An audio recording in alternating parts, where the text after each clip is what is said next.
வணக்க மக்களே, welcome to K+C Tamil audio book. நீங்க கேட்டுட்டு இருக்க நாவல் மந்திரமோகினி மந்தாகினி பகுதி 10.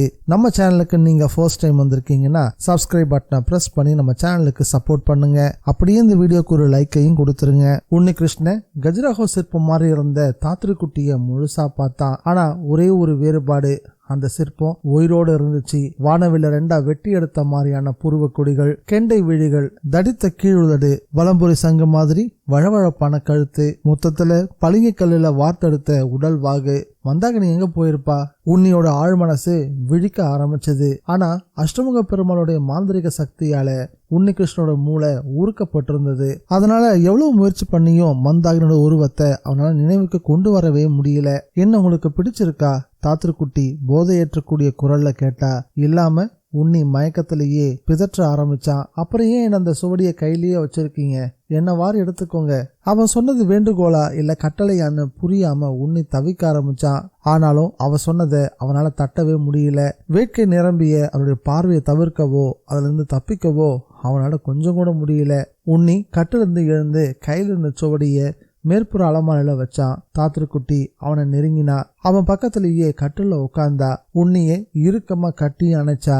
மென்மையான விரல்கள் அவன் உடல் மேல பட்டதும் அவன் மெய் மறந்து போனான். அதே நேரத்துல தேவி திருப்பங்காட்டு நீராட்டத்தை முடிச்சுக்கிட்டு நிமிர்ந்தாங்க.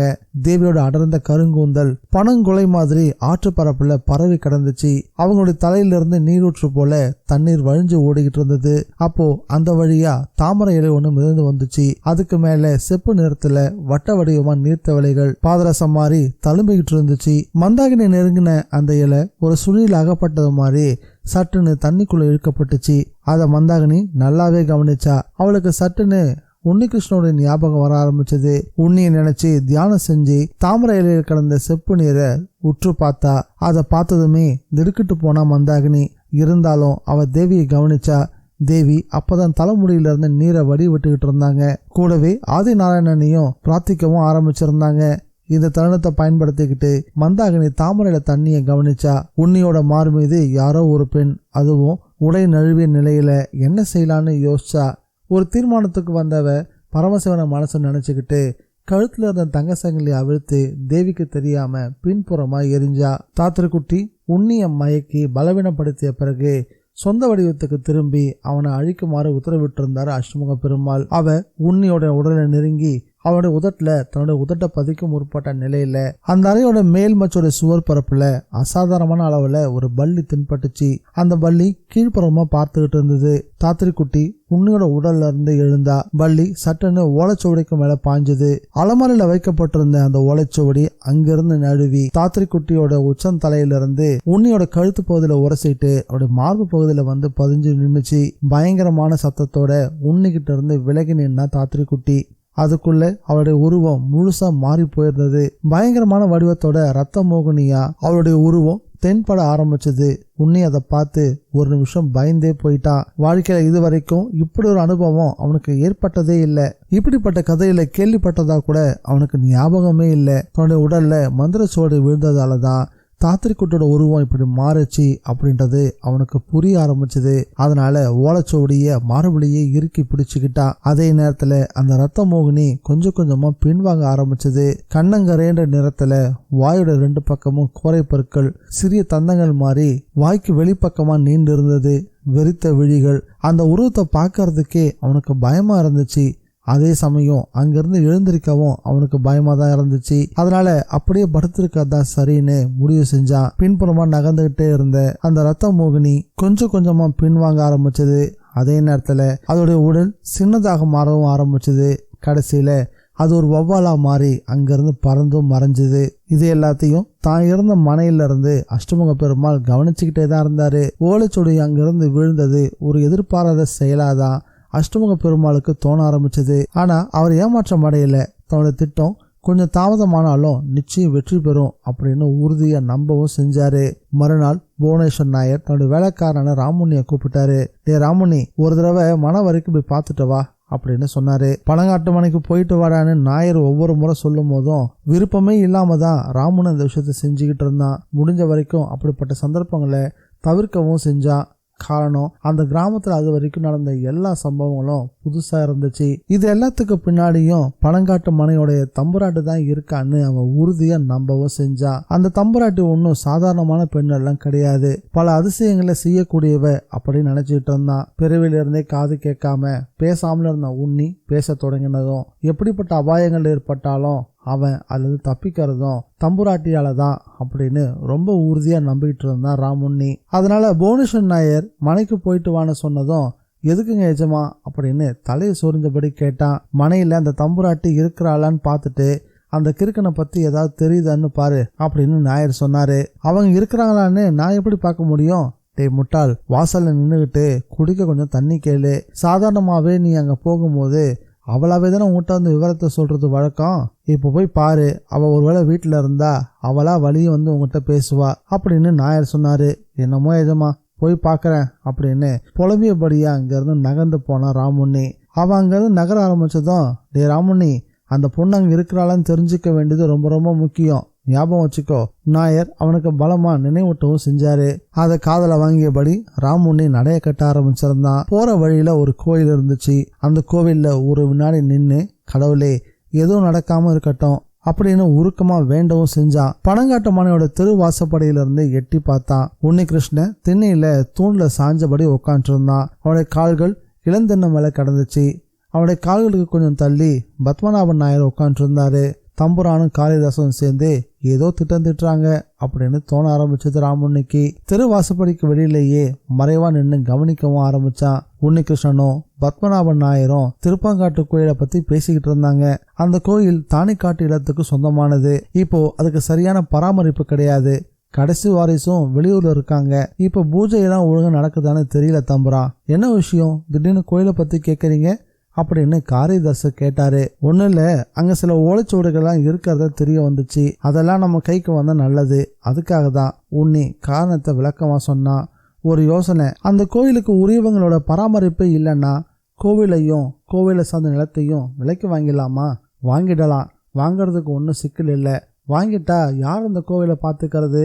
நீங்க சொல்றத பார்த்தா இங்க இருந்து கணக்கு பண்ணா 40 மைலுக்கு குறையாம இருக்கும் போல இருக்கு. அப்படி இருக்கும்போது நம்ம அங்க அடிக்கடி போயிட்டு வர்றது சாத்தியமா? உன்னிகிருஷ்ணன் காளிதாச கிட்ட கேட்டான். சரி தம்புரா, நான் வேணும்னா முதல்ல ஒரு தடவை கோயிலை போய் பார்த்துட்டு வரேன். பத்மநாபன் நாயர் தன்னோட அபிப்பிராயத்தை சொன்னாரு. அப்படின்னா நம்ம 2 பேருமே போயிட்டு வரலாம். எனக்கும் வெளியிடத்துக்கு போனா கொஞ்சம் நல்லா இருக்குன்னு தோணுது. உன்னியும் சொன்னான். உங்க விருப்பப்படி செஞ்சுட்டா போகுது. அப்புறம் இன்னொரு விஷயத்த உங்ககிட்ட சொல்லணும். விஷயம் கொஞ்சம் ரகசியமா இருக்கட்டும். பிற்பாடு விஷயம் வெளியே தெரிஞ்சா கூட பரவாயில்ல. உன்னிகிருஷ்ணன் தாழ்ந்த குரல்ல பேசினா. விஷயம் ரொம்ப முக்கியமானது அப்படின்னு உன்னி சொன்னதுமே காளிதாசர் கொஞ்சம் நிமிர்ந்து உட்கார்ந்தாரு. மந்தாகினிய காணோம், எங்க போனானே தெரியல. தற்சமயம் இந்த விஷயம் நம்ம 2 பேருக்கு மட்டும் தெரிஞ்சா போதும். அதுக்கு உடனடியா ஒரு மாற்று ஏற்பாடை செஞ்சே ஆகணும். எனக்கு இப்போ சாப்பாடு ஒரு பிரச்சனை ஆயிடுச்சு. திடீர்னு ஒரு பொண்ணு வந்தா, கடைசியில பார்த்தா அவ ஒரு பூதம். நான் இன்னும் கல்யாணம் பண்ணிக்காம இருக்கேன்னா யாரோ ஒரு ராட்சசி தாத்திரி குட்டின்ற பேர்ல வீட்டுக்குள்ள நுழைஞ்சிட்டா. அதனால உங்களுக்கு தெரிஞ்ச யாராவது நல்ல குடும்பத்து பெண்ணா இருந்தா கொஞ்சம் பாருங்களேன். உன்னி சொன்னதுமே பத்மநாபன் நாயர் எழுந்து வராந்த சுவர்ல சாஞ்சு நின்னபடி ஆழ்ந்து யோசிக்க ஆரம்பிச்சாரு. பத்மநாபன் நாயர் ரொம்ப கெட்டிக்காரர். எந்த ஒரு பிரச்சனையையும் சுலபமா சமாளிக்க கூடியவர். இன்னும் குறிப்பா சொல்லணும்னா உன்னி ஒரு நல்ல நிலைக்கு வந்ததுக்கு உண்மையிலேயே மனசளவுல சந்தோஷப்பட்டவர் அவர். அப்படிப்பட்ட இயல்பு அவருடையது. தம்புரான், உங்களுக்கு தெரியாத ஒரு விஷயமும் இருக்கு. இந்த விஷயத்த முடிஞ்ச வரைக்கும் ரகசியமாவே வச்சிருக்கணும். அப்பதான் எல்லாம் நல்லபடியா நடக்கும். அதுக்குன்னு நான் சில திட்டங்களை வச்சிருக்கிறேன். பத்மநாபன் நாயர் என்ன சொல்ல வர்றாருன்னு உன்னிக்கு ஒண்ணுமே புரியல. விழிக்க ஆரம்பிச்சான். தம்புரான், இங்கிருந்து தம்புராட்டிய எல்லாருமே பயம் கலந்த மரியாதையோட தான் பார்த்தாங்க. அந்த பயத்தினாலதான் பெரிய வீடு நம்மள அதிகமா தொல்லை பண்ணாம இருக்குது. அது என்ன பயன் எனக்கு இது வரைக்கும் தெரியல. இருந்தாலும் தம்புராட்டி காணாம போன விஷயம் வெளியில தெரியாம இருக்கிறதா ரொம்ப ரொம்ப நல்லது. அதனால அவங்கள மாதிரியே ஒரு தம்புராட்டி இங்க வரணும். அதுக்கு ஒரு வழியை கண்டுபிடிக்கணும். நான் யோசிச்சு பாக்குறேன். பத்மநாபன் நாயர் துண்ட உதறி தோல்ல போட்டுக்கிட்டாரு. உண்மையிலேயே காளிதாசர் சொன்னது உன்னிக்கு புரியவே இல்லை. அவர் சொன்னதுக்கு என்ன அர்த்தம்? மந்தாகினி எங்க போயிருப்பா? என்கிட்ட சொல்லாம ஏன் அவ போனா அப்படின்னு மனசுக்குள்ள பல கேள்விகளை போட்டு குழப்பியபடி உன்னிகிருஷ்ணன் அதே இடத்துல உட்காந்துட்டு இருந்தான். மந்தாகினி எதனால் தன்னை விட்டு பிரிஞ்சு போயிருப்பா? உன்னிக்கு தெரிஞ்ச வரைக்கும் அதுக்கு எந்த காரணமும் இல்லை. மனையில அவ வந்த பிறகு பல வசதிகள் ஏற்படுத்தப்பட்டாச்சு. ஆனா இதுக்கு முன்னாடி மனம் இப்படி இருந்ததே கிடையாது. ஏறத்தாழ கையை விட்டு போயிருந்த சொத்துக்களும் திரும்ப கிடைச்சிருச்சு. ஊருக்குள்ள உன்னிக்குன்னு ஒரு நல்ல பேரும் உருவாயிருச்சு. ஊர் விஷயங்கள்ல அவனே ஒரு பொருட்டா மதிச்சு கலந்துக்கவும் ஆரம்பிச்சிருக்காங்க. வீரராகவன் பிள்ளை தன் தங்கையுடைய மகளை உன்னிக்கு மனம் செஞ்சு கொடுக்க விரும்புறதா ஒரு ஆள் மூலமா தகவலும் சொல்லி அனுப்பியிருந்தாரு. வீரராகவனுடைய சகோதரருடைய கணவரும் ஒரு பண்டிதரான நம்பூதிரி தான். அந்த பெண்ணை ஒரு முறை கோவில்ல பார்த்திருக்கான். பார்க்கறதுக்கே ரதி மாதிரி தான் இருப்பா. அழகான ஒரு வடிவம். ஆனா திருமணம் இப்ப நமக்கு தேவையா? அவனுடைய மனம் முழுக்க முழுக்க மந்தாகினியை மறக்க முடியாம தவிச்சுக்கிட்டு இருந்தது. இத்தனைக்கு நடுவே மந்தாகினி கிட்ட ஏதோ ஒரு அதிசயமான ஒரு சக்தி இருக்குதுன்னு அவனுக்கு தோணவும் செஞ்சது. அப்போ யாரோ ஒருத்தர் திருவாசப்படியை தாண்டி வர மாதிரி தெரிஞ்சது. கொஞ்சம் தொலைல இருந்து வந்த பிறகுதான் ஆள் யாருன்னு அடையாளம் தெரிஞ்சது. பெரிய வீட்டு வேலைக்காரனான ராமுண்ணி தான் அவன். ஒரு திருடன மாதிரி தயங்கி வந்தவன் துளசி மாடத்துக்கிட்ட வந்து நின்னான். என்ன ராமுண்ணி, என்ன விசேஷம் ஒன்னு விசாரிச்சான். உடனே தான் தோல்ல கிடந்த துண்டை எடுத்து இளந்தெண்ணையில ஒரு தட்டு தட்டிட்டு உட்கார்ந்தான். தாகமா இருக்குது தம்புரான். ராமுண்ணி பேசினா. இரு கொண்டு வரேன். உண்ணி எழுந்து வீட்டுக்குள்ள போனான். கையில நீர்மோர் நிறைஞ்ச சொம்போட வந்தான். பத்மநாபன் நாயர் உன்னிக்கு எச்சரிக்கை பண்ணது சட்டுன்னு அவனுக்கு ஞாபகம் வந்துச்சு. தம்புராட்டி இல்லையா? ராமுண்ணி கேட்டான். ஓஹோ, இந்த விஷயம் தெரிஞ்சுக்கிறதுக்கு தான் உள்ள வந்திருக்கிறியா? கொஞ்சம் ஒதுங்கி இருக்காங்க அப்படின்னு சத்தமா சொன்னான். ராமுண்ணிக்கு விஷயம் புரிஞ்சுது. வேலைக்காரி கூடவா இல்ல, ஏதோ வேலையா வெளியில போயிருக்கா. நான் உங்க காரியதர்சி பார்க்க தான் வந்தேன், அவர் தான் இல்லையே அப்படின்னு சொல்லிட்டு அங்கிருந்து எழுந்து நடைய கட்டினான் ராமுண்ணி. அத்தியாயம் 39. பனங்காட்டு மனையோட திருவாசப்படியை தாண்டும் போதே பத்மநாபன் நாயர் மனசுக்குள்ள 2 விதமான தீர்மானங்களை உருவாக்கி இருந்தாரு. ஒன்னு, உன்னிக்கு பொருத்தமான ஒரு பெண்ணை பார்த்து மனம் முடிச்சு வைக்கணும். 2வது, தானிக்காட்டு இல்லத்துக்கு சொந்தமான அந்த கோவிலையும் இடத்தையும் விலைக்கு வாங்கிடணும். 2மே தேவையான விஷயங்கள் தான். பத்மநாபன் நாயருக்கு பிடிவாதமான சில குணங்கள் இருந்துச்சு. தான் பணிபுரியக்கூடிய எஜமா என்ன கேட்டாலும் தன்னால முடிஞ்ச அளவுக்கு உயர்ந்த பட்சம் அதை நிறைவேற்றி கொடுக்கறது. இதுல எந்த விதமான கெடுதல் இருந்தாலும் தவறாம தயங்காம அதில் சுட்டி காட்டுறது. ஒருவேளை அவருடைய வார்த்தைகளை எடுத்துக்கலன்னா அதோட விளைவுகளுக்கு நான் பொறுப்பில்லை அப்படின்னு முகத்துக்கு நேராகவே சொல்லிடுவாரு. இந்த விஷயத்துல எப்பவுமே அவர் விட்டு கொடுக்கறதே இல்லை. அவருக்கு உன்னிய ரொம்பவே பிடிச்சு போயிருந்தது. அதுக்கு என்ன காரணமோ தெரியல. அந்த இல்லத்துடைய சொத்துக்களை எல்லாத்தையும் புவனேஸ்வர் நாயர் கைப்பற்றி அனுபவிச்சு வர விஷயம் அவருக்கு நல்லாவே தெரியும். புவனேஸ்வர் நாயர்கிட்ட பணபலமும் ஆள் பலமும் இருந்ததால கொஞ்சம் அவர் அடங்கி இருக்க வேண்டியதாக இருந்துச்சு. இன்னைக்கு நிலைமை ரொம்பவே மாறி போயிருச்சு. பனங்காட்டு மனையோட உன்னிகிருஷ்ணனுக்கு இப்ப ஓரளவுக்கு சொத்தும் கிடைச்சிருச்சு. நெல் தேங்காய் மூலமா நல்ல வருமானம் வந்துகிட்டு இருக்கு. ஊருக்குள்ள அவன் மேல ஒரு நல்ல அபிப்பிராயமும் இருக்குது. எங்கேயாவது ஒரு 4 பேர் சேர்ந்து நின்று பேசினாங்கன்னா அதுல நிச்சயம் உன்னியோட பேரு இடம் பெறாம இருக்கவே இருக்காது. உன்னிகிருஷ்ணனுக்கு மற்றவங்களுக்கு உதவி செய்யக்கூடிய நல்ல மனசும் இருக்குது. பத்மநாபன் நாயர் வீட்டுக்கு வந்து சேர்ந்தாரு. சாப்பாட்டை முடிச்சுக்கிட்டு பயணம் புறப்பட ஆயத்தமானாரு.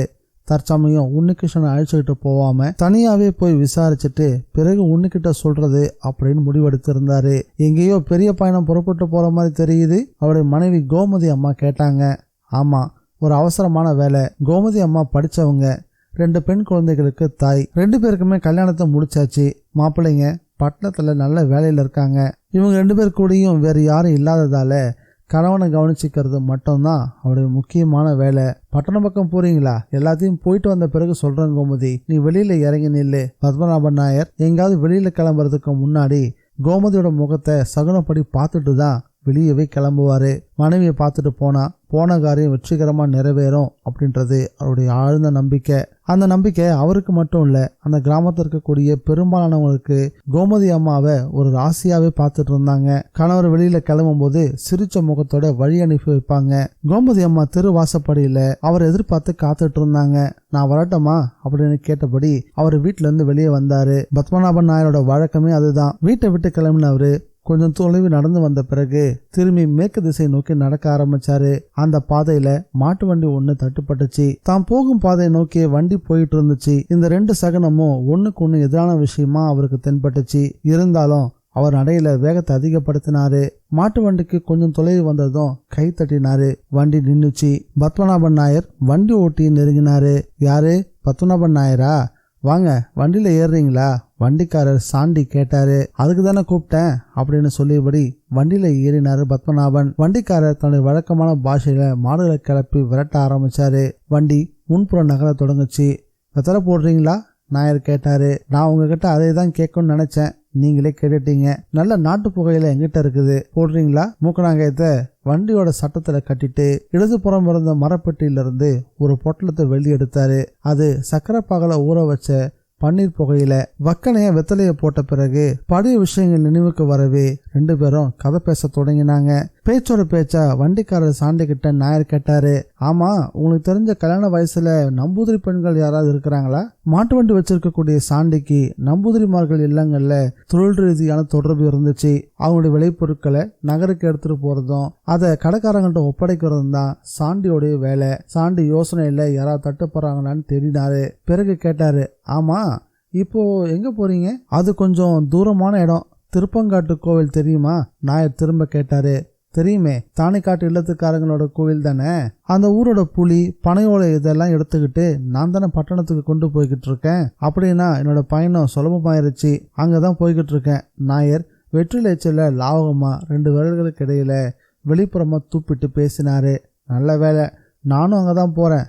பேச்சுக்கு துணைக்கு நீங்க கிடைச்சது என்னோட அதிர்ஷ்டம். சாண்டி ரொம்பவே சந்தோஷத்துல பதில் சொன்னாரு. வண்டி அது பாட்டுக்கு போய்கிட்டு இருந்துச்சு. அங்க நீங்க யார பாக்கணும்? சாண்டி கேட்டுட்டு அவரே பதிலும் சொன்னாரு. இப்போ விஷ்ணு நம்பூதிரி ஊர்ல தான் இருக்காராம். அப்படியா? நல்லதா போச்சு, நான் அவரை தான் பாக்கணும். சரியா போச்சு, போங்க. அப்ப இந்த பயணம் ரொம்ப சுலபமா இருக்கும், சாண்டி சொன்னாரு. நான் சொன்ன விஷயம் அப்படின்னு நாயர் அவருக்கு நினைவுபடுத்த விரும்பினாரு. நம்மளோட மதிய சாப்பாடே ஒரு வேளை அந்த வீட்டுல தான் இருக்கும்னு நினைக்கிறேன், சாண்டி பதில் சொன்னாரு. நிஜமாவா? வியப்பு அடக்க முடியாதவரா நாயர் வாய்விட்டே கேட்டுட்டாரு. சூரியன் உச்சிக்கு வந்துட்டு இருந்தான். மாடுகளோட நிழல் அதோடைய உடல் பகுதியை விட்டு தாண்டாமலே நகர்ந்து போயிட்டு இருந்தது. 2 புறங்கள்லையும் படர்ந்த பந்தல் போல வளர்ந்திருந்த மரங்கள். அந்த மரனுடைய நிழல் வழியா மாடு போய்கிட்டு இருந்தது. கொஞ்ச தூரம் போனதும் திடீர்னு நின்னுச்சு. வண்டி ஒரு பெரிய புளிய மரத்துக்கு கீழே வந்து சேர்ந்திருந்தது. சாண்டி வண்டியிலிருந்து குதிச்சாரு. இறங்குங்க நாயரே. பத்மநாபன் இறங்கினாரு. மாடுகளை நுகத்தடியிலிருந்து விடுவிச்சு புளிய மரத்துல இருந்த ஒரு பெரிய வேர்ல பிணைச்சாரு. வண்டிக்கு கீழே இருந்து கொஞ்சம் வைக்கோலையும் எடுத்து அதுக்கு முன்னாடி போட்டாரு. இதுதான் நான் சொன்ன இல்லம், சாத்தங்கேரி மனன்றது பேரு. உன்னிகிருஷ்ணனுக்கு ஏத்த பொண்ணு இங்கதான் இருக்கு. நாயர் பொண்ணை பத்தி விசாரிச்சதுமே பணங்காட்டு மனையை சேர்ந்த உன்னிக்காக தான் இருக்கும்னு சாண்டி யூகம் பண்ணியிருந்தாரு. பணம் வந்து சேர்ந்த பிறகு இன்னொரு கல்யாணம் பண்ணிக்கிட்டா என்னன்னு உன்னி நினைச்சிருக்கலாம் அப்படின்றது அவருடைய யூகம். பத்மநாப நாயர் மனசுக்குள்ள விஷயம் ரொம்ப ரகசியமா இருக்கணும்னு நினைச்சோம். ஆனா வண்டிக்கார மனுஷன் கெட்டிக்காரத்தனமா யூகம் பண்ணிட்டாரு அப்படின்னு ரொம்பவே வியந்துதான் போனாரு. அதை வெளியில சொல்லாம மறைச்சிக்கவும் செஞ்சாரு. வாங்க உள்ள போகலாம். இந்த வீட்டுக்காரங்க பழைய ஆளுங்க மாதிரி எல்லாம் தீண்டாம பாக்குறது இல்ல. நான் அடிக்கடி இந்த மனையில சாப்பிட்றது உண்டு அப்படின்னு சாண்டி சொன்னாரு. 2 பேரும் திரு வாசப்படியை தாண்டினாங்க. வராண்டாவில நடுத்தர வயது மனிதர் ஒருத்தர் உட்காந்துட்டு இருந்தாரு. ஏதோ ஒரு புத்தகத்தை படிச்சுட்டு இருந்தாரு. வரவங்களை அவர் கவனிக்க தவறவே இல்லை. ஆமா ஸ்ரீகுட்டி, 2 இலை போடுமா? அவர் உட்புறம் பார்த்து குரல் கொடுத்தாரு. வாங்க வண்டிக்காரரே, நான் இப்பதான் உங்களை பத்தி யோசிச்சேன். உங்களுக்கு வயசு 100. ஆமா, கூட இருக்கிறவர் யாரு? அந்த நடுத்தர வயதுக்காரர் கேட்டாரு. சாண்டி நாயர் அவருக்கு அறிமுகம் செஞ்சு வச்சாரு. சாத்தங்கேரி மனையில இருந்த திருமணியோட பெயர் ஜாதவேத நம்பூதிரி. 60 வயசு இருக்கலாம். ரெட்டை நாடி உடம்பு, 4 முழ வெட்டி கட்டி இருந்தாரு. தலைமுடிய ஒட்டை வெட்டி இருந்தாரு. சிவந்த நிறம், நெற்றியில சந்தனை கேட்டு ஒட்டி இருந்தது. அப்புறம் பணங்காட்டு உண்ணி இப்ப ரொம்ப சௌகரியமா இருக்கிறதா கேள்விப்பட்டேன். ரொம்ப சந்தோஷம். அந்த தம்பியோட குறையெல்லாம் நீங்கிட்டதா பேச்சு. சிலதெல்லாம் ஒரு குறிப்பிட்ட வயசு வரைக்கும் தான். நல்ல காலம் ஆரம்பமாயிட்டா யாரு தடுத்து நிறுத்த முயற்சி பண்ணாலும் ஒன்னும் பலிக்காது. கால் எடுத்து வைக்கிற ஒவ்வொரு அடியும் உச்ச நோக்கி தான் இருக்கும். அதே நேரம் வீட்டுக்குள்ள இருந்து, அப்பா அவனுக்கு சாப்பாடு போட்டுடலாமா? உள்ள இருந்து ஒரு பெண் குரல் கேட்டுச்சு. சவுக்கையில பரிமாறுமா, நானும் இவன் கூட உட்காந்துக்கிறேன், திருமணி பதில் சொன்னாரு. 3 பேரும் சவுக்கையை நோக்கி நடக்க ஆரம்பிச்சாங்க. ஸ்ரீகுட்டி தான் சாதம் பரிமாறினா. சாத்தங்கேரி மன ஜாதவேத நம்பூதரோட இளைய மகள் தான் இந்த ஸ்ரீதேவி குட்டி. இளந்தரி போன்ற ஒரு பெண் கொன்றை மரம் பூத்து குலுங்குற மாதிரி அவங்களுக்கு முன்னாடி வந்து நின்னா. சாண்டி நாயர்கிட்ட ஜாடியா கண் சிமிட்டினாரு. நாயருக்கு விஷயம் விளங்கிருச்சு. தான் பார்க்க வந்த பெண் இவ தான் அப்படின்னு. உன்னிக்கு பொருத்தமான பெண் தான். தோற்றத்திலும் ஏறத்தாழ மந்தாகினி போலவே தான் இருந்தா. ஊன்றி கவனிச்சா மட்டும்தான் வித்தியாசம் கண்டுபிடிக்கவே முடியும். நாயர் அவருடைய உருவத்தை மனசுல பதிவு வச்சுக்கிட்டாரு. உன்னிகிருஷ்ணங்கிட்ட விஷயத்த சொல்லிட்டு மேற்கொண்டு யோசிக்கலான்னு திட்டம் போட்டாரு. சாப்பாட்டை முடிச்சுக்கிட்டு எல்லாரும் திண்ணைக்கு வந்தாங்க. நாயரு, நீங்க வேற எங்காவது போகணுமா? திருமணி கேட்டாரு. திருப்பங்காட்டு கோயில் வரைக்கும் போகணும். விஷ்ணு நம்பூதிரியை பார்த்து கோயில் விஷயத்த பேசணும். என்னமோ நம்ம உண்டிக்கு அந்த கோயில்ல ஒரு ஈடுபாடு, அதான் விசாரிக்கலான்னு வந்தேன். நல்ல யோசனை. கோயிலை கவனிக்க தகுந்த ஆட்கள் இருந்தா புண்ணியமான வேலையும் கூட. ஊர்க்காரங்களுக்கும் பிரயோஜனப்படும். பொறுப்பா கவனிக்க ஆள் கிடைச்சிட்டா விலை கூட அவருக்கு ஒரு பொருட்டே இல்லை. அப்போ ஒரு நட போயிட்டு வரேன். பத்மநாபன் எழுந்தாரு. நானும் அந்த பக்கம் போக வேண்டியிருக்கு, வண்டியில உட்காருங்க போகலாம். சாண்டியும் அங்கிருந்து எழுந்தாரு. காளமாடுகள் ஓய்வு முடிச்சுக்கிட்டு நடப்போட தொடங்குச்சு. வண்டியில போகும்போது சாண்டி கேட்டாரு, உங்களுக்கு பிடிச்சிருக்கா? ரொம்ப திருப்தியா இருக்கு, பேசி முடிச்சிட வேண்டியதுதான், பார்க்கலாம் அப்படின்னு நாயர் சிரிப்போட சொன்னாரு. மாட்டு வண்டி திருப்பங்காட்டு கோயில் அடைஞ்ச போது நேரம் மாலை ஆகியிருந்தது. அப்போ கோயிலுக்குள்ள இருந்து சங்கநாதம் எழுந்துச்சு. பகவதியை கும்பிட்டுட்டு வந்துடுறேன். நாயர் வண்டியிலிருந்து இறங்கினாரு. அங்கிருந்தபடியே கோயில ஒட்டுமொத்தமா நோட்டமிட்டாரு. ஒரு காலத்துல புகழ் பெற்றிருந்த கோயில் அது. அதனுடைய தோற்றத்துல இருந்து அதோட பெருமை விளங்க ஆரம்பிச்சது. கோவிலுடைய காம்பவுண்ட் சுவர்கள் அங்கங்க உடைஞ்சிருந்தது. உடையாத இடங்கள்ல பச்சை நிற பாசம் சுவர்களை பளிச்சுன்னு தெரிஞ்சது. ரொம்ப காலமாவே படைஞ்சிருந்த பாசம் ஒரு சில இடங்கள்ல உதிர்ந்து போய் புதுசா படர்ந்திருந்தது. மாறுபட்ட பச்சை வண்ணங்கள்ல படம் வரைஞ்ச மாதிரி இருந்தது அந்த காட்சி. பிரம்மாண்டமான ஆலமரம் ஒண்ணு கோயிலுக்கு முன்னாடி இருந்தது. அதனுடைய அடிப்பரப்புல யாரோ ஒரு காலத்துல கட்டிய வட்டமான சிமெண்ட் தர அங்கங்க வெடிப்பு விட்டு அதன் வழியே வேர்கள்லாம் எட்டி பார்த்துட்டு இருந்துச்சு. பெரும் வேர்கள் சில பாம்புகள் சுருண்டு படுந்த மாதிரி காட்சி கொடுத்துட்டு இருந்தது. ஆலமரத்தடி திண்ணையில நாகதேவதைகளுடைய சிலைகள் வரிசையா நடப்பட்டிருந்தது. எண்ணெய், அழுக்கு, பாசம் எல்லாம் ஒன்னா சேர்ந்து நாகதேவதையோட சிலைகள் மேல படிஞ்சிருந்தது. ஆலமரத்து கிளைகள்ல கிருஷ்ண பருந்துகள் ஏராளமா கூடியிருந்துச்சு. அப்பப்போ அதெல்லாம் குரலும் கொடுக்க ஆரம்பிச்சது. கரும் பச்சை நிறத்துல பெரிய பெரிய இலைகளோட விளங்கிய அந்த மரத்தோட உட்பகுதியில இருள் ஒளிஞ்சுகிட்டு இருந்தது. அங்கிருந்து என்னென்னவோ சத்தங்கள்லாம் கேட்க ஆரம்பிச்சது. பத்மநாப நாயர் அந்த பக்கமா பார்வை திருப்பினாரு. காட்டு பூனை அளவுக்கு பெருசா இருந்த வௌவால் ஒவ்வொரு இலைக்கும் பின்னாடி ஒளிஞ்சிருக்கிற மாதிரி தோணுச்சு. அந்த மரத்தினுடைய அடிப்புறத்துல ஆலம்பழங்கள் ஆயிரக்கணக்கில் சிதறி கடந்தது. கூடவே ஏதேதோ மரங்களுடைய பழங்களும் கொட்டைகளும் கடந்துச்சு. இல்லத்துக்கு இதுவும் ஒரு வருமானம்தான் அப்படின்னு நினைச்சவரு கோயிலோட உட்புறமா பார்த்தாரு. அத்தியாயம் 40. திருப்பங்காட்டு பகவதி கோயிலோட வெளிவாசல் திறந்தே கடந்துச்சு. பத்மநாபன் நாயர் உட்புறமா கண்களை செலுத்தினாரு. கருவறைக்குள்ள எண்ணெய் விளக்கு எரிஞ்சுக்கிட்டு இருந்தது. அவருக்கு தொலைவில் இருந்தே தெரிஞ்சது.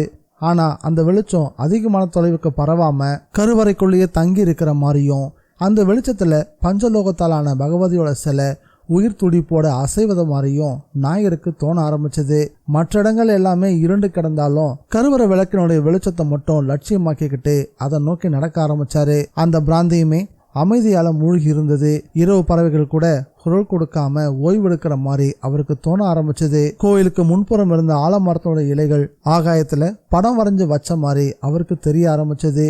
தேவி மகாமாயே அப்படின்னு நாயர் கண்களை மூடி கருவறைக்குள்ள நேரா நின்று மனமுருங்க பிரார்த்திக்க ஆரம்பிச்சாரு. வந்த காரியம் நல்லபடியா நடக்கட்டும், உன்னிகிருஷ்ணனுக்கு ஏற்ற பொருத்தமான பெண் ஒருத்திய மனைவியா வாய்க்கிறதுக்கு அனுகிரகம் செய்யுங்கன்னு மனமுருக வேண்டிக்கவும் செஞ்சாரு. யாரது? முன்பின் பழக்கம் இல்லாத ஆண் குரல் கேட்டதும் நாயர் திரும்பி பார்த்தாரு. வலது கையில வாழை இலையோடையும் அதுல மடிச்சு வைக்கப்பட்ட பிரசாதத்தோடையும் பவத்ரத நம்பூதிரி அங்க நின்றுட்டு இருந்தாரு. வழக்கமில்லாத இந்த நேரத்துல யாருன்னு தெரியலையேன்னு பவத்ரத நம்பூதிரி மறுபடியும் கேட்டாரு. நான் தெற்கு பக்கத்துல இருந்து வரேன். பணங்காட்டு இல்லத்தோட காரியதர்சி, பெயர் பத்மநாபன் பதில் சொல்லி ஒதுங்கி நின்னாரு. இந்தாங்க பிரசாதம். பவத்ரதன் தோட கையில இருந்த இலை பொட்டலத்துல இருந்து நாயருக்கு கொஞ்சம் பிரசாதத்தை எடுத்து கையில கொடுத்தாரு. பிரசாதம் கைக்கு வந்ததும் அதுல இருந்து சந்தனத்தை எடுத்து நெற்றியில தீற்றிக்கிட்டாரு. நம்பூதிரி, தானிக்காட்டு மனை பக்கத்துல தானே இருக்குது? நாயர் கேட்டாரு. ஆமா, இதெல்லாம் கூட அவங்களுடைய இடம்தான். ஆமா, அங்க நீங்க யார பார்க்கணும்? கோயிலுக்கு உரியவங்களை தான் பார்க்க வந்திருக்கேன். வந்து சேர்றதுக்கு ராத்திரி ஆயிடுச்சு. இவ்வளவு நேரமாகும்னு நான் நினைக்கல, நாயர் சொன்னாரு. இந்த நேரத்துக்கு மேல தானிக்காட்டு மனைக்கு போக வேண்டாம். அவங்க இனிமே யாரையும் சந்திக்க மாட்டாங்கன்னு நினைக்கிறேன். நீங்க தப்பா நினைக்கலன்னா இந்த மண்டபத்திலேயே ராத்திரி தங்கிக்கலாமே, திருமேனி சொன்னாரு.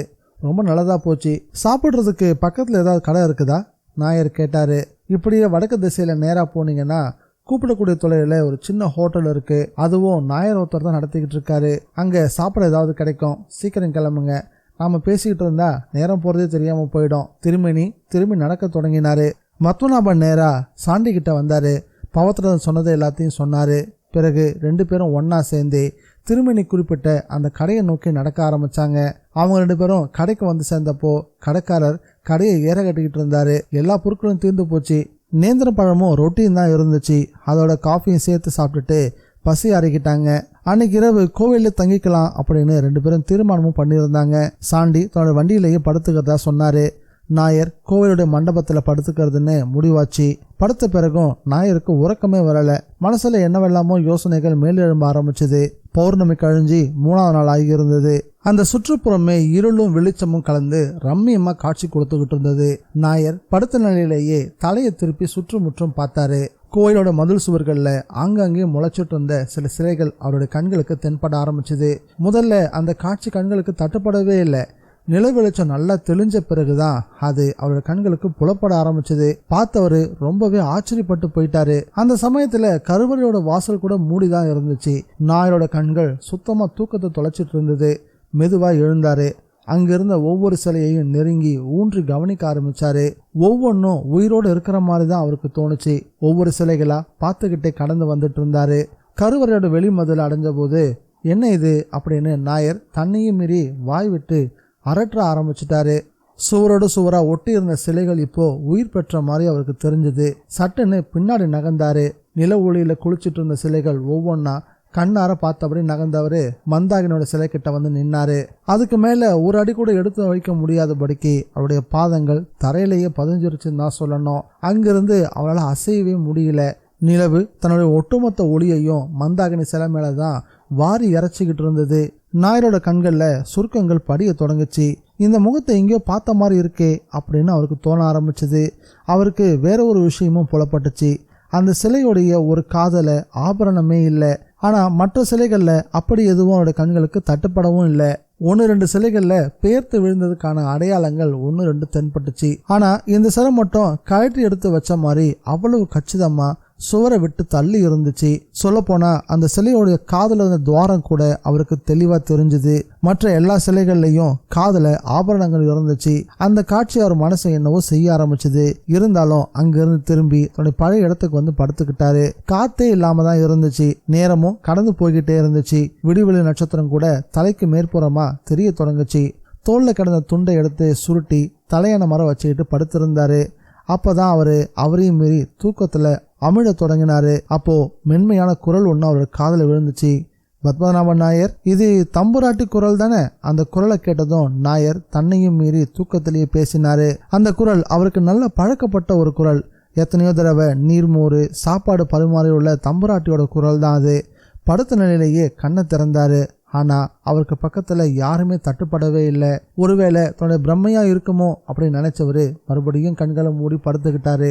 படுத்ததும் மறுபடியும் அதே குரல், பத்மநாபன் நாயர், தம்புராட்டி நான் இங்கதான் இருக்கேன். நாயர் தன்னையும் மறந்தவரா பேச ஆரம்பிச்சாரு. எழுந்துறீங்க, உங்ககிட்ட நான் ஒரு விஷயத்தை பத்தி கேட்கணும். மீண்டும் அதே குரல். பத்மநாபன் பதறி அடிச்சபடி எழுந்து உட்கார்ந்தாரு. எதிரில் சாட்சாத் மந்தாகினி தான் நின்றுகிட்டு இருந்தா. கடவுளே, நான் பார்க்கறது கனவா இல்லை நிஜமா? தன்னுடைய 2 கைகளையும் கூப்பியபடி பேசினாரு. உன்னை உங்ககிட்ட இந்த கோயில விளக்க வாங்கத பத்தி பேசியிருக்காரு இல்லையா? மந்தாகினி கேட்டா. ஆமா, கொஞ்ச நேரத்துக்கு முன்னாடி தான் எனக்கு இந்த விஷயமே தெரியும். நீங்க வந்திருக்கிறதா அப்பா தான் சொன்னாரு. அது மட்டும் இல்ல, உங்களை நல்லா கவனிச்சுக்கணும்னு வேற சொல்லியிருக்காரு அப்படின்னு மந்தாகினி சொன்னதும் அப்பாவா? நாயர் புரியாதவரை கேட்டாரு. பூஜையை முடிச்சுட்டு போனாரு திருமேனி. நீங்க பார்த்துருக்கணுமே அவரை? அவரையா? ஆமா, நான் பார்த்தேன் அப்படின்னு நாயர் சொன்னாரு. மந்தாகினி தொடர்ந்து பேசினா, இன்னொரு விஷயம், இந்த கோயில்ல எல்லாமே இருக்கிறாங்க.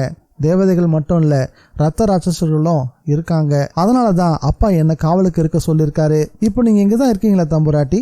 தவிர்க்க முடியாத ஒரு அவசியத்துக்காக வந்திருக்கிறேன். வேற எதையும் கேட்காதீங்க, படுத்து தூங்குங்க. நாயர் கண்ணை மூடி படுத்துக்கிட்டாரு.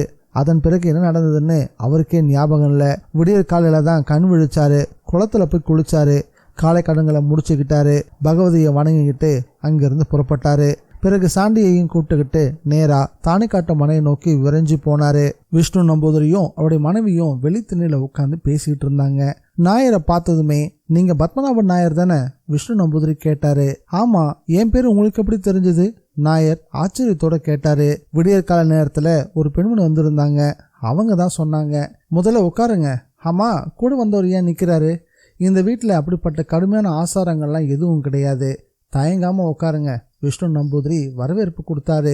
2 பேரும் வராந்தால உட்கார்ந்தாங்க. நம்பூதிரி கேட்கறதுக்கு முன்னாடியே நாயர் வந்த விஷயத்தை தெரியப்படுத்தினாரு. பனங்காட்டு மனையை சேர்ந்த உன்னிகிருஷ்ணன் தானே? கேள்விப்பட்டிருக்கேன். ஒரு காலத்துல ஓஹோன்னு இருந்த குடும்பம், இப்போ பழையபடி எல்லாம் வந்து சேர்ந்ததா கூட கேள்விப்பட்டிருக்கேன். தான் கேள்விப்பட்ட விஷயத்த அப்படியே ஒத்துக்கிட்டாரு. பத்மநாபன் நாயரும் நீங்க சொல்றது உண்மைதான், நடுவில் கொஞ்சம் நொடிச்சு தான் போயிருந்தாங்க. நல்ல வேலையா திரும்பவும் எழுந்து நின்னாச்சு. ஆள் பெரிய பக்திமானும் கூட. குறிப்பா சொல்லணும்னா கோயில் விஷயங்கள ரொம்பவே ஆர்வம் உள்ள ஒரு மனுஷர். காரியதர்சர் உன்னிய பத்தி கொஞ்சம் பெருமையா சொன்னாரு. அதை கேட்டுட்டு அப்படிப்பட்டவருக்கு கோயிலை கொடுக்கறதுல எனக்கு எந்த விதமான தயக்கமும் கிடையாது. நானும் இந்த விஷயத்த பத்தி யோசிச்சுக்கிட்டு தான் இருந்தேன். இந்த கோயிலை பிரதிஷ்டை பண்ணியிருக்கிறது பகவதிய, அதாவது இருமுக காளி. ஒரு சாந்த சொரூபிணி பகவதி, மற்றது உக்கிரமான ஒரு காளி. தவிர ஏராளமான சிலைகளும் கோயில் இருக்கு. ஆனா அதெல்லாம் முக்கியமானதான்னு எனக்கு தெரியல. விஷ்ணு நம்பூரி சொன்னதுக்கான பொருள் நாயருக்கு சுத்தமா புரியல. நான் நிரந்தரமா வெளியூர்லயே தங்குறதுன்னு தீர்மானம் பண்ணிருக்கேன். நல்ல நேரத்துல தான் நீங்களும் கோயில் விஷயமா வந்திருக்கீங்க. என்ன அஸ்வதி, நீ என்ன நினைக்கிற அப்படின்னு தான் மனைவியை பார்த்தபடி கேட்டாரு விஷ்ணு நம்பூதிரி. அவ புன்னகை புரிஞ்சா. இன்னொரு விஷயத்த நான் சொல்லிடுறேன். கோயிலுக்கு சம்பந்தமே இல்லாத சில சிலைகளும் இருக்கு. அதனால நானும் என்னோட நண்பர் ஒருத்தரும் ஒரு திட்டம் போட்டிருக்கோம். விஷ்ணு நம்பூதிரி என்ன சொல்ல வராருன்னு நாயருக்கு புரிபடாமல் இருந்துச்சு. என்னோட நண்பர் வேற ஒரு மாநிலத்தை சேர்ந்தவர். அவர் ஒரு அருங்காட்சியகத்தை கட்டலான்னு முடிவு பண்ணியிருக்காரு.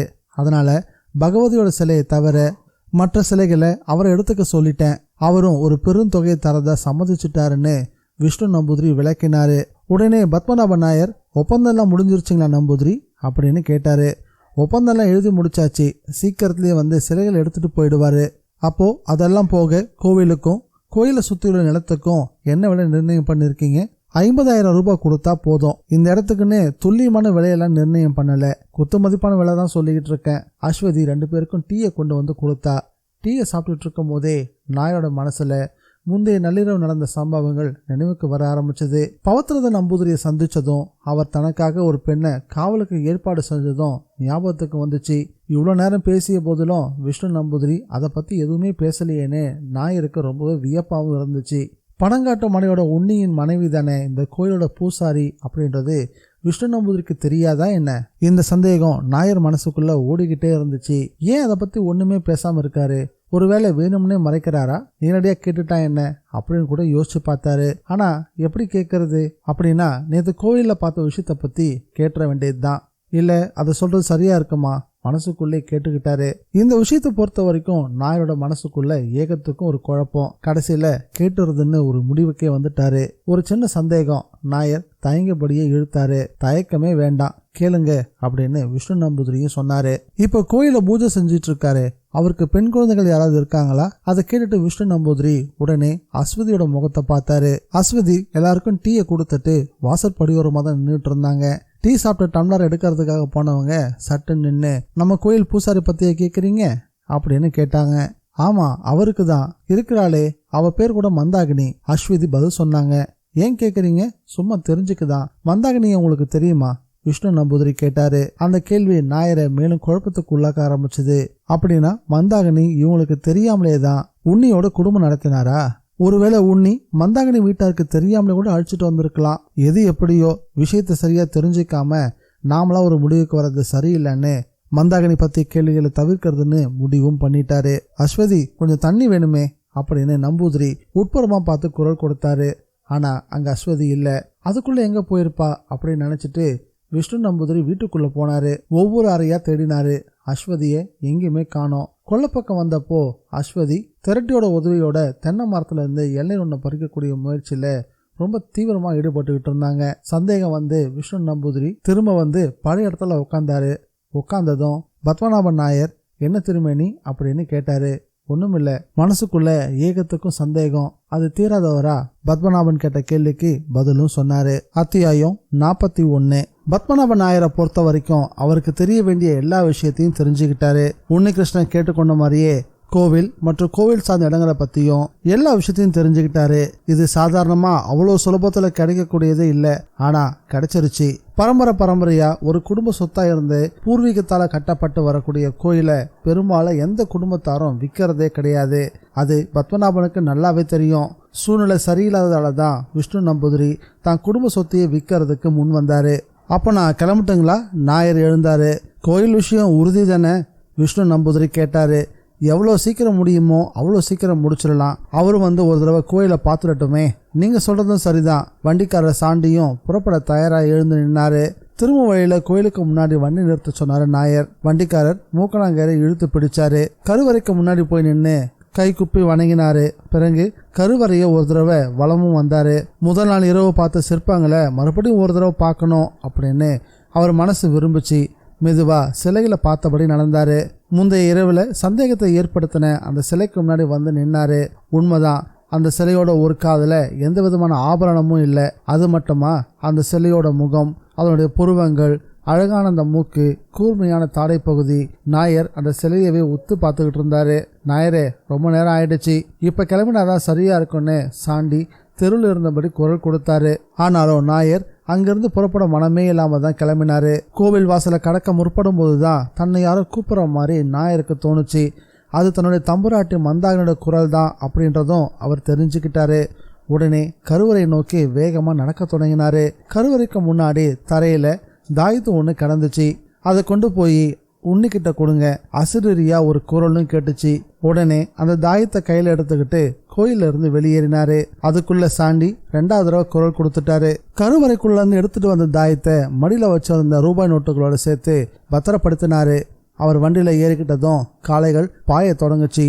மாலை நேரம் முதிர்வதற்குள்ள நாயர் பணங்காட்டு மனையை அடைஞ்சிருந்தாரு. உன்னிய பார்த்ததும் பத்மநாப நாயர் நடந்ததை ஒண்ணு விடாம கொட்டி தீர்த்தாரு. ஜாதவேத நம்பூதிரி வீட்டுக்கு போனதையும் அவருடைய மகளை பத்தி சொல்றதுக்கும் தவறவே இல்லை. கடைசியில திருப்பங்கட்டு கோயில்ல தனக்கு நேர்ந்த விசித்திரமான அனுபவத்தையும் விவரிச்சாரு. நிஜமாவா சொல்றீங்க? மந்தாகினிய பாத்தீங்களா? உன்னி அடக்க முடியாத ஆர்வத்தோட கேட்டான். ஆமா தம்புரான், பார்த்தேன். உங்களை பத்தி விசாரிச்சாங்க. ஏன் சொல்லாம கொள்ளாம இங்கிருந்து கிளம்பி போனாலாம்? அதை மட்டும் சொல்லல. அப்படின்னா அங்க போனா என்னோட மந்தாகினி நான் பார்க்க முடியும் இல்லையா? உன்னி பரவசத்தோட கேட்க ஆரம்பிச்சான். நிச்சயமா, எப்படி இருந்தாலும் அந்த கோயிலை நம்ம வாங்க போறோம். அந்த கோயிலோட பூசாரி மகதான அவங்க. அப்புறம் என்ன சிக்கல்? நாயர் கேட்டாரு. அப்போ வாங்கறத தள்ளி போட வேண்டாமே, சீக்கிரமே அதை முடிச்சிருங்க. பணமோ நகையோ எது தேவையோ கொடுத்து முடிங்க. என்னைக்கு பத்திரம் எழுதலாம்? உன்னிகிருஷ்ணன் வேகமா கேட்டான். அதெல்லாம் உங்க விருப்பத்தை பொறுத்தது. அதுக்கு முன்னாடி கோயிலை போய் ஒரு தடவை பார்த்துட்டு வந்துருங்க. அதுவும் நல்லதுதான். நான் இது வரைக்கும் அந்த கோயிலை சரியா பார்த்தது கூட இல்லை. அன்னைக்கு ராத்திரி தானே முதல் தடவையா மந்தாகினியை அங்க பார்த்தேன். வார்த்தைகள் உன்னியையும் மீறி உன்னியோட வாயிலிருந்து வெளியே வந்து விழுந்துச்சு. ஏற்கனவே நீங்க அந்த கோயிலை பார்த்துருக்கீங்களா தம்புரா? நாயர் சந்தேகத்தோட கேட்டாரு. அப்படி சொல்ல முடியாது. மந்தாகினி அந்த கோவிலை பத்தி என்கிட்ட சொல்லியிருக்கிறா. ஏதோ ஞாபகத்துல தவறா சொல்லிட்டேன். உன்னி தன் தவறு திருத்திக்கிட்டான். உன்னியோட பேச்சுல தடுமாற்றத்துல ஏதோ ஒரு மர்மம் இருக்கிறதா நாயர் புரிஞ்சுக்கிட்டாரு. ஆனா அதை வெளிக்காட்டிக்கவே இல்லை. உன்னியோட குறைகள் நீங்கினது மட்டும் இல்லாம அந்த குடும்பம் பழையபடி தலை நிமிர்ந்து நிக்கிறது மந்தாகினி வந்த பிறகுதான். இது நாயருக்கு நல்லாவே தெரியும். அது மட்டும் இல்ல, என்னென்னவோ ஆச்சரியகரமான சம்பவங்கள் நடந்திருக்கு. இதுக்கெல்லாம் பின்னணியில மந்தாகினி தான் இருக்கா அப்படின்னு உறுதியா ஒரு நம்பவும் தான் செஞ்சாரு. அதனால உன்னி சொன்ன விஷயத்த பத்தி மேற்கொண்டு துருவி விசாரிக்காம அதை அப்படியே விட்டுட்டாரு. தனக்கும் அதுக்கும் எந்த தொடர்பும் இல்லைன்ற மாதிரி தான் வேலையை பார்க்க போனாரு. நாளை மறுநாள் வியாழக்கிழமை நம்ம புறப்படணும். வண்டிக்காரர் சாண்டியை ஏற்பாடு பண்ணிட்டீங்கன்னா மாட்டு வண்டியிலேயே போயிட்டு வந்துடலாம். உன்னி ஒரு தீர்மானத்துக்கு வந்திருந்தான். பத்திரத்தை பதிவு செய்ய வேணாமா? அதை எப்போ வச்சுக்கலாம்? அவ்வளவெல்லாம் தேவையில்லை. பத்திரத்தாலேயே எழுதி வாங்கிட்டா போதாதா? போதாது. பத்திரத்தை பதிவு செய்யணும். நம்மளோட உரிமையை நம்ம உறுதிப்படுத்தணும். நாயர் ஒரு காரிய தசரா தன்னோட கடமையில கவனமா இருந்தாரு. அப்போ பணத்தோட போயிடலாமா? இந்தாங்க, இந்த தாயத்தை பிடிங்க. இது அந்த கோயிலுடைய கருவறை வாசல்ல கிடைச்சது. இது உங்ககிட்ட கொடுக்க சொல்லியும் உத்தரவு. நாயர் தான் மடியிலிருந்து ஒரு தாயத்தை எடுத்து உன்னிக்கிட்ட கொடுத்தாரு. யார் கொடுத்தது? ஆளை பார்க்க முடியல, வெறும் குரல் மட்டும் தான் கேட்டுச்சு. உன்னிகிருஷ்ணன் அந்த தாயத்தையும் அதுல கோத்திருந்த சரடையும் ஒரு தடவை பார்த்துட்டு வீட்டுக்குள்ள அதை கொண்டும் போனா. இளஞ்சி போடுவ வாசனை மூக்க தொலைக்க ஆரம்பிச்சது. இது மந்தாகினியோட வாசனை. அவளுடைய தலைமுடியில தாமரப்பூவுடைய மகரந்த மனம் வீசும். சட்டுன்னு தன்னுடைய உடம்புல ரோமக்கால்கள்லாம் குத்திட்டு நிக்கிற மாதிரி உன்னிக்கு தோண ஆரம்பிச்சது. சரி நாயர், நீங்க புறப்படுங்க. நம்ம வியாழக்கிழமை பயணத்துல எந்த விதமான மாற்றமும் கிடையாது. வேண்டிய ஏற்பாடுகளை பண்ணிடுங்க. பத்மநாபன் நாயர் அங்கிருந்து கிளம்பினாரு. பிறகு தன்னுடைய படுக்கை அறைக்கு வந்தான் உன்னி. அந்த தாயத்தை தான் இடுப்புல கட்டிக்கிட்டான். அதன் பிறகு அவன் மனசு பரபரப்புகள்ல இருந்து விடுபட்டு நிம்மதி அடைஞ்ச மாதிரி உணரவும் ஆரம்பிச்சான். எந்த விதமான இடையூறும் இல்லாம அன்னைக்கு இரவு நல்லா தூங்கினான். திருப்பங்காட்டு கோயில்ல இருந்து பத்மநாப நாயரும் சாண்டியும் கிளம்பின கொஞ்ச நேரத்துக்குள்ள விஷ்ணு நம்பூதிரியும் அவருடைய வேற்று மாநில நண்பரும் கோயிலுக்கு வந்து சேர்ந்தாங்க. அந்த நண்பர் பேரு சதாசிவன். சிற்பங்கள் மேல மிகுந்த ஈடுபாடு கொண்டவரு. பழமையான சிற்பங்களை வாங்கறதோடு மட்டும் இல்லாம அதை பாதுகாக்கிறதாகவும் விஷ்ணு நம்பூதிரி கிட்ட உறுதி கொடுத்திருந்தாரு. மிஸ்டர் சதாசிவன், சொல்லுங்க விஷ்ணு, இந்த சிற்பங்கள் எல்லாமே வீணாகிடக்கூடாது. அதனால தான் இதை எல்லாத்தையும் விற்க முடிவு பண்ணேன். என்னோட காலத்துக்கு பிறகு இதை கவனிக்க ஆள் இல்லாமல் அழிஞ்சிடுமோன்ற பயம் எனக்குள்ள நிறையவே இருக்கு. இப்போவே நேரத்துக்கு பூஜைகள் நடக்கிறது இல்லை. ஏதோ பவத்ரத நம்பூதிரியோட பிடிவாதத்தால என்னமோ பூஜைகள்லாம் நடந்துகிட்டு இருக்கு அப்படின்னு வருத்தமா சொன்னாரு விஷ்ணு. பழைய கட்டிடங்களை விலைக்கு வாங்கி இடிச்சு பழம்பொருட்களை விற்பனை செய்யக்கூடிய ஒரு நபருக்கு தான் மனையை விற்றிருந்தாரு விஷ்ணு. பெரிய மந்திரவாதிகளை வரவழைச்சு மிகுந்த செலவுள்ள பூஜைகள் நடத்தி அங்க இருக்கக்கூடிய மூர்த்திகளை பொருத்தமான ஒரு இடத்துக்கு மாத்தின பிறகுதான் இப்படிப்பட்ட இல்லங்களை எடுக்கக்கூடிய வேலைகள்லாம் ஆரம்பமாகும். கொஞ்ச நேரத்துக்கெல்லாம் வெளிப்புறத்தில் இருக்கக்கூடிய சிலைகளை பேர்த்தெடுக்கிறதுக்காக வேலையாட்களும் வந்து சேர்ந்தாங்க. முதல்ல வெளியில இருக்கக்கூடிய சிலைகள் எல்லாத்தையும் பேர்த்தெடுங்க, பிறகு கோயிலோட கருவறைக்கு வெளியே உள்ள சிலைகளை எடுக்கலாம். ஒரு விஷயத்த நல்லா ஞாபகம் வச்சுக்கோங்க, எந்த காரணத்தை முன்னிட்டும் கருவறைக்குள்ள யாரும் நுழையக்கூடாது. விஷ்ணு நம்பூதிரி எச்சரிக்கை தவறவே இல்லை. அப்படியே செஞ்சிடறோம், எங்க ஆட்கள் யாருமே கருவறை பக்கமே போகாம நான் பாத்துக்கிறேன்னு சதாசிவன் உறுதியா சொன்னாரு. அதன்படியே கோவிலுக்கு வெளியே இருந்த சில சிலைகளை தரையிலிருந்து பேர்த்தெடுக்கக்கூடிய வேலைகளை ஆரம்பிச்சாங்க. ஒரு சில சிலைகளை பேர்த்தெடுக்கிறதுக்குள்ளவே அன்னைய நாள் முடிஞ்சிருந்தது. அதுக்குள்ள இருட்டவும் தொடங்கிருச்சு. அதனால மறுநாள் காலையில தான் அது எல்லாத்தையும் லாரில ஏற்றுறதுக்கான ஏற்பாடுகளை செஞ்சிருந்தாங்க. சதாசிவன் மற்றும் அவனுடைய வேலையாட்கள் தங்கறதுக்கு தானிக்காட்டு மனையிலேயே அறைகளை ஒதுக்கி கொடுத்திருந்தாரு விஷ்ணு. மனையோட வெளிப்பக்கம் இருந்த சவுக்கைக்கு அதுக்காகவே அந்த வேலையாட்கள் கிட்ட ஒப்படைச்சிருந்தாரு விஷ்ணு. இல்லத்தை வித்திருந்தாலும் அதை இடிக்கிறதுக்கு முன்னாடி 2 மாச கால அவகாசம் கேட்டிருந்தாரு விஷ்ணு நம்பூதிரி. இரவு சாப்பாட்டை முடிச்சுக்கிட்டு எல்லாருமே அவங்கவுங்களுக்கு ஒதுக்கப்பட்டிருந்த இடத்துல போய் படுத்துக்கிட்டாங்க. இரவுடைய 3வது ஜாமும் தொடங்க ஆரம்பிச்சது. என்ன காரணத்தால என்னவோ தெரியல, விஷ்ணு நம்பூதிரிக்கு மட்டும் தூக்கமே வரல. மிக முக்கியமான காரணம், தன்னுடைய முன்னோர்கள் கட்டி காப்பாத்தின சொத்து இப்போ கைவிட்டு போக போகுதே அப்படின்ற வருத்தம் தான். இந்த தடவை இங்கிருந்து கிளம்பிட்டா அதன் பிறகு தானே இங்க திரும்பி வரமாட்டோம் அப்படின்ற சோகமும் அவருக்குள்ள நிறையவே இருந்துச்சு. அவருடைய சோகத்தால என்னவோ தெரியல, இயற்கையே அமைதியால சூழ்ந்திருந்தது. இருந்தாலும் திறந்து கண்ட ஜன்னல்கள் மூலமா கிழக்குப்புற மலைச்சரிவிலிருந்து காற்று வீசக்கூடிய சத்தம் மட்டும் தெளிவா கேட்டுக்கிட்டு இருந்தது. தான் படுத்திருந்த இடத்துல இருந்து பார்த்தாலே நில ஒளியில மூழ்கி கிடந்த திருப்பங்காட்டு பகவதி கோயில் தெளிவா தெரியவும் செஞ்சுது. 100 ஆண்டுகளை கடந்த அந்த கோவில் விஷ்ணு நம்பூதிரியோட மனசுல பல்வேறுபட்ட ஓவியங்களை வரைஞ்சு காட்டிக்கிட்டு இருந்தது. இன்னைய வரைக்கும் அந்த ஊர்ல இருந்த யாருக்குமே இந்த இல்லம் மற்றும் கோயிலோட சரியான கால நிர்ணயம் தெரியவே தெரியாது. ஊரிலேயே ரொம்ப வயதான மனிதராக கருதப்பட்ட 104 வயதான சங்கு பணிக்கருடைய குழந்தை பருவத்திலிருந்தே அந்த கோயில் அப்படியே இருந்ததா ஊருக்குள்ள எப்பவுமே பரவலான பேச்சுகள் உண்டு. அவருடைய சின்ன வயசுல இருந்து அவரும் கோயிலை பத்தி தெரிஞ்சுக்க பல பேரை அணுகி இருக்காரு. ஆனாலும் எந்த விதமான பலனும் ஏற்பட்டதே இல்லை. திருப்பங்காட்டு கோயிலை போல 2 வடிவங்களை பிரதிஷ்டை செய்யப்பட்ட கோயில்கள் வேற எங்கேயுமே இருக்கிறதாகவும் தெரியல. சாட்சாத் பரமேஸ்வரியோடைய 2 வடிவங்கள் தான் அது. மகிஷாசுர வதத்துக்கு பிறகு கார்த்தியாயனுடைய பயங்கர உருவம் ஒண்ணு, இன்னொரு முகம் அமைதி தவழக்கூடிய உமாதேவியோடைய அழகான முகம். நல்லவங்களை ஆசீர்வதிக்கக்கூடிய அதே நேரத்துல தீயவங்களை தண்டிக்கவும் தயங்காத பரமேஸ்வரி. காலம் கோவிலோட பிரதாபங்களை இல்லாமலாக்கிடுச்சு. காரணம் அன்னைக்கு இருந்த குடும்ப தலைவர்களுடைய நடவடிக்கைகள் தான். அவங்களாம் நடந்துகிட்ட விதத்துடைய பலன் தான் இப்போ கடைசி வாரிசு ஒற்றையா மீந்து இருக்குது. படர்ந்து பரவி குடும்ப பேரை விளங்க வைக்காம சுருங்கி போயிட்டுது அந்த குடும்பம். தானும் எச்சரிக்கையா இல்லாம போயிட்டா. திடீர்னு அவருடைய மனசுக்குள்ள அப்படி ஒரு சிந்தனை உயர ஆரம்பிச்சது. அதே நேரத்துல ஒரு குரல் கேட்ட மாதிரி இருந்துச்சு.